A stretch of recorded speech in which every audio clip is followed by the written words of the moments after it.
Ladies and gentlemen, welcome to Insurance Town. I'm the Mayor, Heath Sheeran, and the host of this podcast.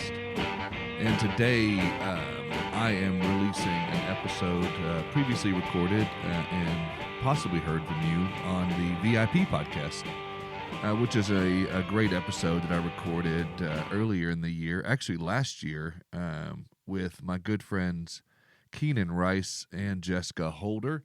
And we had such a great conversation, and I loved this one. And, be honest with you, I've been traveling so much lately, whether speaking events or family vacations or funerals or weddings or you name it. I haven't really had time to record a whole lot. So my apologies there, but I did want to get you some good content this week. So, hopefully you'll enjoy this episode. In fact, I know you will because Jessica and Keenan are just phenomenal people, and I love this conversation. So again, I've adapted this one from the Vertifor Insurance Podcast to the Insurance Town Podcast. However, I just wanted to give the credit where credit was due.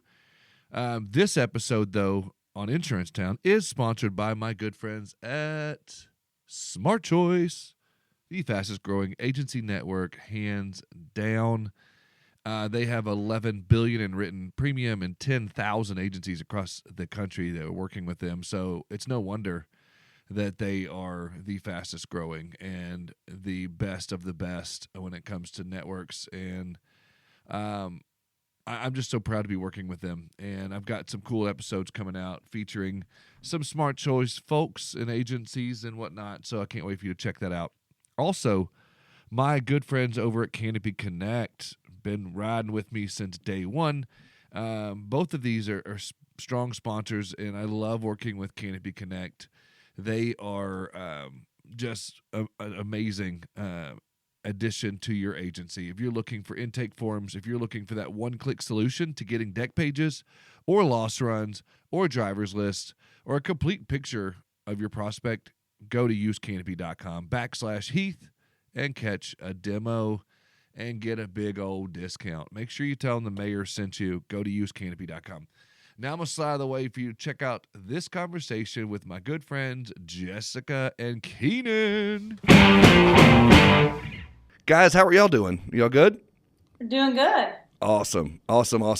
So, ladies and gentlemen, if you don't know, not only are these two incredible insurance agents, Keenan is like a musician like I've never seen before. He took over the entire piano bar when we were in Indy.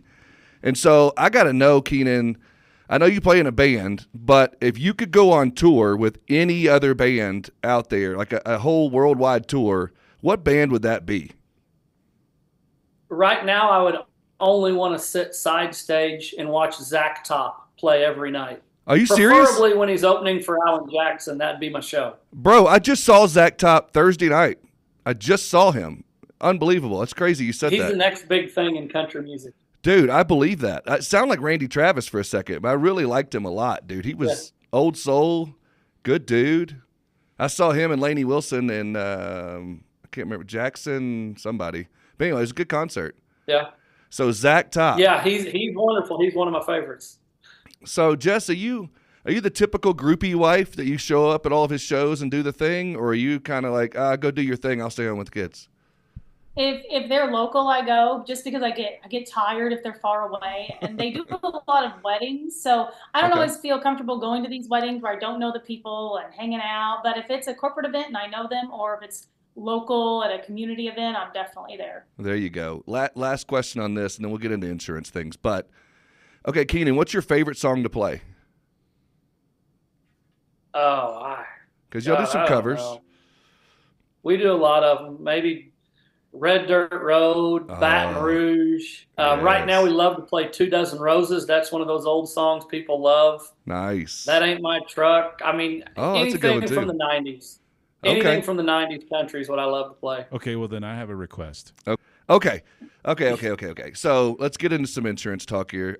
So as you guys know, I'm second generation, but I could tell you working with my family just wasn't going to work. My brother's in insurance, my wife's in it, my whole family's in it, and I just couldn't work with them. So I ended up, we all went our own separate ways. How do you guys make that work as a dynamic with you two working together every day And what does that look like for you guys? We just try to survive day to day.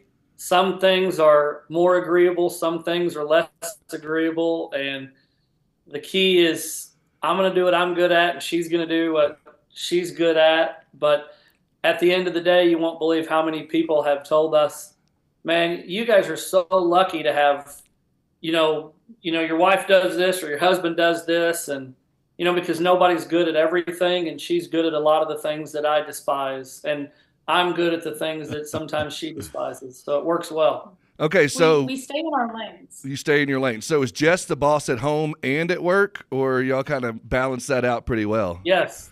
Yes. I don't know. Keenan manages, when we go out of town to these conferences, he manages all of the child coordination. So nice. He says I am the boss at home, but he is the boss of that. And that is by far the hardest job of having this job where we travel, is he coordinates all the childcare. Okay, so you guys obviously have a solid agency, and you're super involved in your community and involved in the agency and all the things. Why is community involvement such a big deal and so central to what you guys do at Eclipse? So I think community involvement for us is something we would do whether or not we had the agency. I know for me, I've been involved with the Chamber of Commerce since I was in my early 20s. Local tourism's really my wheelhouse, and it just so happens that has benefited us as a business as we've worked in the community. What about you, Keenan? Are you as involved as she is? We're involved in different things. Mm-hmm. I, for a lot of years, didn't really have any money, but I had a lot of time. And so I spent a lot of my time hosting charity events, being involved in charitable organizations. I'm on the board of directors for a local youth club. Work very closely with fundraising for Special Olympics. Through my band, we did a ton of fundraising. And if there's something going on at the high school or in high school athletics, I mean, we're there. We're involved. Our name's on it. I announced the basketball games. I'm the awesome. MC for the basketball games. So I feel like, we've made a living off people in our community buying products from us. And so giving back and trying to support the community is kind of an obligation. So, and it's something we enjoy. So, yeah, when I was back in my producer days and doing production day to day, it was so important for me to be involved in the community. And I was on so many different boards and involved in so many activities, and ambassador for the chamber and doing this and POA board. And I had a hard time balancing that and production and managing the agency and doing this and doing that. How do you guys find that time to do that? Is it just lots of Red Bull, or is it, a good calendar management? Like, what does that look like for you guys? How do you manage that and keep that going? We just have to make choices and support each other. So if I have a board of directors meeting, Keenan makes that compromise to stay home with the kids, or if he has a meeting in the evening or goes to meet a farmer at some random time, we just, I take care of the business at home. Compromise. I mean, a lot of the activities we're doing, in a lot of ways, do drive business. It's not always I show up, do this, and write 3 policies, but it's the building name recognition. And our goal is for when people to see us, they think, oh yeah, Eclipse Insurance Agency. So it's not really a different job. It's the same job, but we're doing the activities in the community for the long-term effect, not the firecracker short-term effect.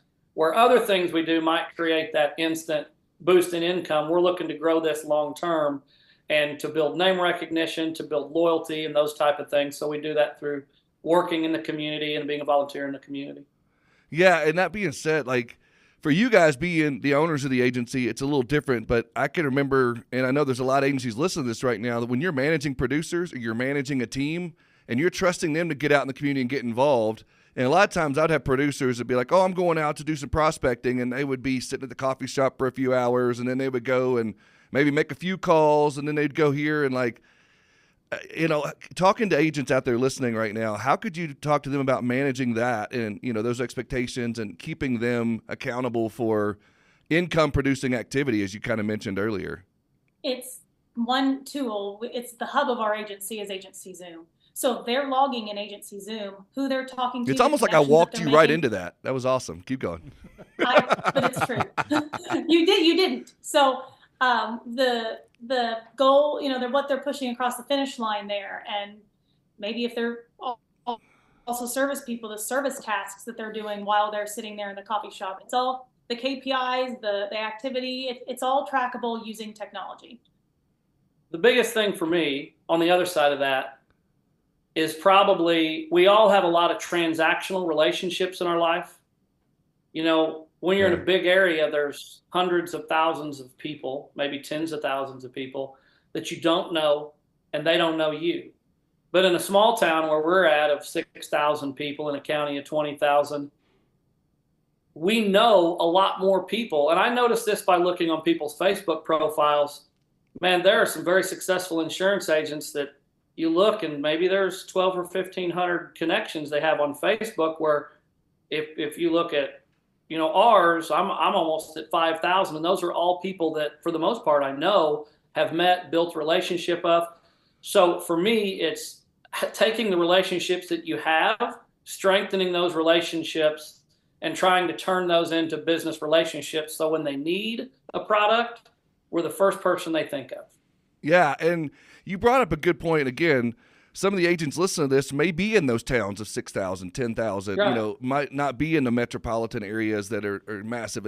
I'm from a small town. Chad's from a small town. I mean, when you start thinking about that, I'm imagining, I'm just guessing here, in a town of 6,000, you probably have at least 10 or 12 insurance agencies within a pin drop of where you are, maybe a 5-mile radius. So again, not that many, but there's probably, I don't know, maybe 6, 8, I don't know. You count captives. Yeah, when you count captives, all of the above, I mean, there's a lot of insurance agents, in that area probably, and in other small towns. Is that kind of what sets you apart? Is that community involvement and things of that nature, or is that something you're seeing other agencies involved in as well? And how do you guys differentiate yourself if it's, multiple agencies involved in that community stuff? Give me a go. Well, you can go and then I'll go, or I can Okay. go. Look at that. I think, See, there's that dynamic at work right there. Yeah, it's both. I think he's going into the community involvement part of it, which is part of it. Another thing is education. You can go anywhere and get a quote. They'll pop you off a quote. They'll make it cheaper, no problem. But I don't know if those other agencies are telling their clients about the potential financial ruin if they are involved in an accident that's not even their fault. It'll destroy their families. It'll destroy their income. It'll destroy them. And we are having those tough conversations about liability limits and why they need to be correct. We don't just pop off quotes. We're educating. And other agencies don't do that. And initially it's not clients, they're still kind of like price mindset, but right. I believe that comes back around. There's a lot of pride when it comes to insurance agency owners, and look at me, look at my logo, I'm who I am, I want to be the most important. Our goal, there's no billboards with our faces on them. We don't want people to know that we own Eclipse Insurance Agency. I don't want to be the first person they think of. Especially when you get into the captive world, they want it to be about John Smith. Right. John Smith, whatever agent. Yeah. We want it to be about the agency, and we want it to be about the people that work in the agency. We don't want them to think about, hey, I got to call Keenan or Jessica about this. We want them to call the agency, text, email the agency, and know that there are competent people taking care of it. Because, just an idea that we had is that I want to be sitting somewhere and somebody say, hey, what do you do for a living? Oh, well, we own Eclipse Insurance Agency. And they say, I didn't know that. I have my insurance there. Right. And they have no clue that we own the agency, because we want time to do other things and make sure that when we become more engaged, or the things that we are engaged with for the agency are things that are focused on growth. But as far as running the agency and it continuing to grow, whether we're in the hospital, dead, gone on vacation for a 6-month sabbatical with no access to the internet, we want to build an agency that can survive that doesn't need us individually. So that's one thing I think we're doing drastically different than other agencies. And then when you're on the insurance mavericks of the world, you feel like everybody's using all these technologies and doing all these things. It is still a very small sliver of the total agency force doing things like what we're doing. So we're really on an island for a lot of the real estate. I mean, if you take a 50-mile radius from us, there's not many agents that are doing the things we're doing from a technological standpoint. So we are really differentiated ourselves from that standpoint as well. Dude, I love that. And you brought up a good point.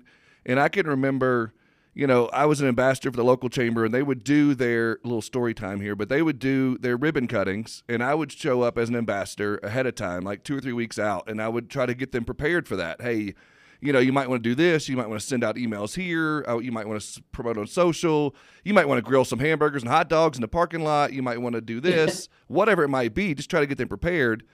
And then when I would show up the day of the ribbon cutting, they're like, oh, man, thank you so much for helping us out. What do you do? Where's your business? What do you do? And I'm like, oh, I own the local insurance agency down the road. And they're like, oh, we didn't know, da-da-da-da. And it would just start the conversation to your point of I never wanted to lead with, hey, I'm Heath Sheeran of I Trust Insurance. I'm coming here to da-da-da-da. It was more of I'm going to give a service to you. I'm going to be involved here. And then once you find out, then that's just icing on the cake.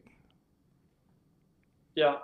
I think that's a good way of going about it. And Jess, you brought up, education. I wonder, I think that's super smart to be involved in that area because you're right. Anybody can throw out a quote, and get the numbers down where you want it to be. But being, such, education forward in your agency, does that come from, some personal reasons, maybe, family of teachers or educators or some sort of experience in your life? Where does that, some philosophical reason, where does that come from in you guys, the education first? Well, being different, of course, is part of it. That's really important. And as licensed agents, I think it's our responsibility to educate these people. We hold so much responsibility for these clients, and all we need is a license to do it. It's very scary. So we know stories from the industry. We do the storytelling, we do all of that, and we know that it can happen, and we want to protect people from that. And that's really where we're coming from is it's very scary easy to get an insurance license. And we want to make that real impact and protect people's financial assets. Awesome. And I definitely am not an education guy. I Right. barely get out of high school. I suffered through college, but I got a bachelor's degree. But I want people to understand the industry, to understand what's moving it. The one thing that we've done is I've made a couple videos about if you're going to shop your insurance, and then another one about what's driving premiums. And we automate that video to go out before renewal and after renewal. Not everybody clicks on it. Not everybody watches it, but they get that and they can click and listen to a little bit of it, all of it. I've shared it on when people tag me in Facebook about, oh my gosh, look at these insurance rates or whatever. I'll just say, hey, if you want to watch this video, this can explain it to you type thing.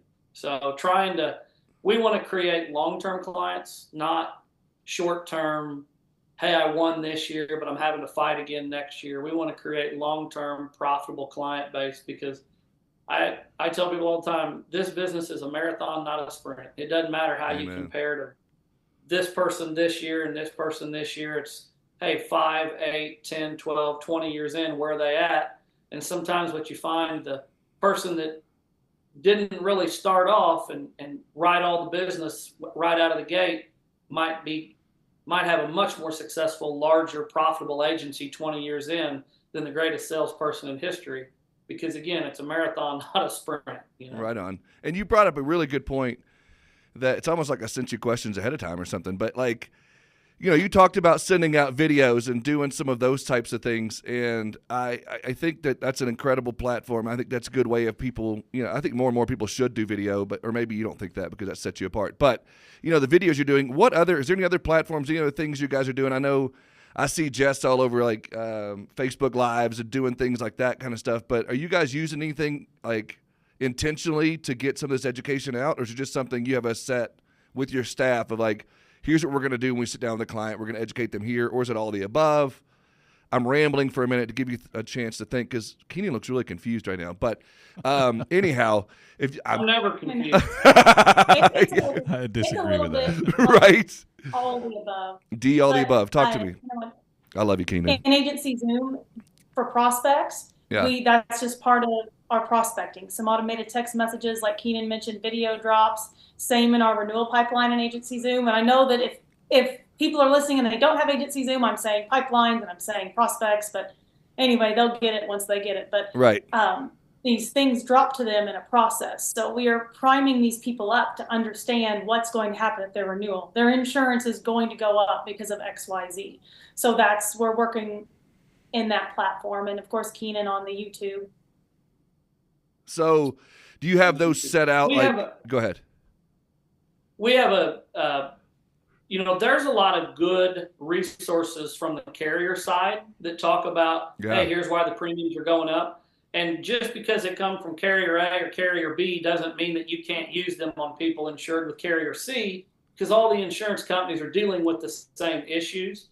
And so we just try to make sure our staff knows what those are, and they do a good job of explaining that to clients to try to give them some talking points. We have a renewal specialist, and she has that conversation daily with people about what's going on, the losses that are being experienced, why we've raised our minimum deductibles on homes and autos, why if somebody calls, we don't file a claim right out of the gate. We always look at the claims as an opportunity to educate and an opportunity to engage with the client. I mean, unless there's more than $5,000 of damage on homeowners, we take a step back, we file that claim. Same thing on 2,500 for auto claims. If somebody calls in, hey, let's get a quote for us. Let's see where you're at. Here's the reasons you might not want to just file a claim, So we really try to educate from a claims standpoint too. And that's why we watch that claims process, so closely. And we actually have a pipeline for claims, to make sure these claims are getting processed correctly. And we always encourage people, call us if you have a claim. Don't call the carrier. Talk to us first. I like that. And you talked about earlier, having technology focused, or forward agency. You've brought up some things you guys use. You brought up agency Zoom. Obviously you and I, we know this, but for the audience, we share a mutual, very close friend in Casey Nelson, who's a former guest of the show. Shout out to Casey, to Catalyst, to Stackwise, the whole team. We absolutely love working with Casey and having him on the show. But that obviously means that, you care about building the right solid tech stack. Talk to me about that relationship, how that started, what that looks like, and maybe you can maybe inspire some people listening to, even in a small town, of 6,000 people, that technology still is important, and you're still building relationships in the community. And talk to me a little bit about that. So I was visiting with my friend Luis at my insurance group. We used a lot of the same tech tools at that time. And he had said, you need to talk to my friend Casey and just have him build this out for you. So I reached out to Casey, and really he became our CTO, Chief Technology Officer. If I dream it, he builds it, he does it. And he and Scott also will fix issues for us. The amount of hours I was spending in agency, hours working on technology, dealing with zaps, the web of zaps, I like to call it, trying to figure out why this zap didn't work and that didn't work. When we hired Casey, our productivity went up and we wrote more business because I was able to take my focus off of that and put it back into the agency. So that was a huge milestone for us, is contracting all of that work out. Yeah, any particular example you might be able to give on that, or anything you could dive in and double click on a little bit in there? Sure. Yeah, definitely. So we back to agency Zoom. Yeah. We got we're looking like a year or so back now. So we have a web page, and we had some forms for clients to fill out on that web page. And at the time we did not have SALT or Risk Advisor. We used forms on our website for our agency to input data and for our clients. So there were several different forms, different radio buttons, all these different zaps going here, there, and everywhere in conditional logic. So one of my staff members might be like, Jessica, if somebody clicks they want life insurance, it's not going to Dylan. It needs to go to Dylan. So here I am taking 2 hours of my day trying to test and figure out why that zap doesn't work. Casey could take that and he would just know because he's knowledgeable about that. Right. Or he would message our website provider. He would message a Vertifor, agency Zoom, and try to figure out and solve that problem for me so I could work on other things within the agency or have a conversation with Keenan about something growth focused and come back and get get an email and maybe a Loom video on how he fixed it and how it works. Oh, that's awesome. And so you could share that Loom video with your staff or with your team if you needed to. That's awesome. You know, I guess we're still in an industry that is a little resistant to change. And as you mentioned earlier, there's even, you know, agencies in your own town that may not be as tech forward as you are. And even in larger towns, how do you guys handle the challenges of staying so tech forward in an industry that may not be as tech forward as you are, or maybe your clients may not be as, you know, willing to, you know, use some of the technology or okay with some of that? How do you guys handle some of that? Well, I'll speak to the client side of that really quick. We have agency standards and we have agency processes. So we are not the agency for everybody, and that's okay. Right. And not every client is for us. If a prospect prefers to go somewhere else because they would like to walk in and pay cash or write a check, we don't take cash, we don't take checks. If that's what they want to do, we're not offended. Go down the street. Just don't call a 1-800 number. Right. I was just say we try to meet people. There's a lot of ways to communicate. You know, some people like to call on the phone, some people like to email, some people like to text, some people like to Facebook message. Whatever it is, we try to have that line of communication open. At the end of the day, what we know, though, is that there's fewer and fewer people every year that want to walk into the office and have these face-to-face communications. You know, there's fewer and fewer people every year that want to pick up the phone and make a phone call. It's so much easier for them just to say, hey, here's the car I just bought. Here's a picture of the thing. What else do you need? You know, so we're trying to allow for that with certain standards. We do have no, we don't do that, unfortunately. But we're trying to allow for that while also building to be better suited to deal with the clients that we're going to have in the future. So that's kind of one of the things we look at. If those clients do message us on Messenger, that is a learning experience for them to say, hey, next time, here's our service form, or here's the number that you can text. So it's no problem. Message us on Facebook. Well, not us, but message our agency on Facebook and we can take care of that. Hey, here's this form for next time. Right on. So as we wrap up here, what is one piece of advice you could give to the audience listening right now, whether they're starting to build their tech stack or you could take it from the angle of starting an agency? You know, just what is some advice you might be able to give them to walk away with from the great and powerful and wonderful couple that you guys are at Eclipse Insurance? My advice would be don't compare yourself to others. Nobody is in the same situation. Nobody has exactly the same opportunity. You know, when you look at premiums on homes in Texas and Florida or Louisiana compared to premiums on homes here, hell, they can write 3 homeowners policies, and that's more premium than you can write here on 6 complete households with everything. You know, so don't worry about comparing yourself to everybody else and where they're at and how big they are, whether it's in revenue or premium. Just worry about your own agency, trying to set your own goals that are attainable, and not only set goals for monetary standpoints, whether premium, revenue, paying your bills, profits, whatever, but also set goals of how you want your agency to advance, how you want your agency to operate. Do you want to bring somebody on? You know, what products are you wanting to use, or what services are you wanting to use? But try to make it about yourself and your own growth, not base it on what everybody else is doing, because you can't believe half the stuff you hear people say anyway. Yeah. You know, people, and we all do it. Hey, if I catch a fish and it's 5 pounds, by the time I talk to you, it might be 6. You know. Oh yeah. That's just the way people are. You know, but point being, set goals that are attainable for you and put you on the path that you want to achieve, because in a small area that we're in, a rural area, you know, it costs a whole lot less to live a nice lifestyle than it does in 100%. Some metropolitan areas. So we don't need to make near the money those big city agents make, and we might have a better life, you know. But I think finding a mentor that is in a similar situation to you, or has a similar background, or has a similar focus or niche they want to get into, is probably going to be more applicable than finding a mentor that's completely different than you. You know what I mean? Right on.